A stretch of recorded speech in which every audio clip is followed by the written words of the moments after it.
In our film there were two characters, one of course which was the protagonist, who was Agent Jackson, whereas the antagonist, who was the guy spy trying to get documents off him. We represented them in a couple of ways, because they were both spies, and of course we see the scene at the end where they're talking to each other, let's say shouting at each other, threatening each other. It's basically one-way traffic, because the antagonist obviously wants the documents, so he's using excessive force, such as shouting at the top of his voice, which makes the protagonist scared, and he kind of knows that he's going to get defeated because of the way that the antagonist has turned out. And he didn't really put up a fight, the protagonist. He was just laying there looking really worried,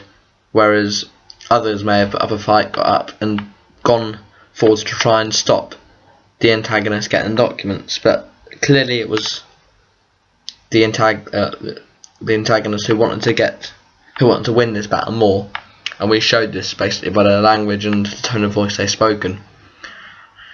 Another method we used was what clothes they wore.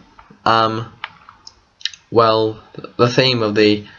protagonist's clothes was just casual clothes, whereas the antagonist was wearing his darkest clothes, which would make him more like a spy. Like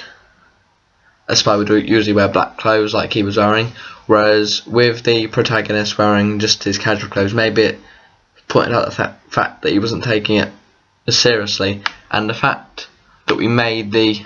antagonist win, and by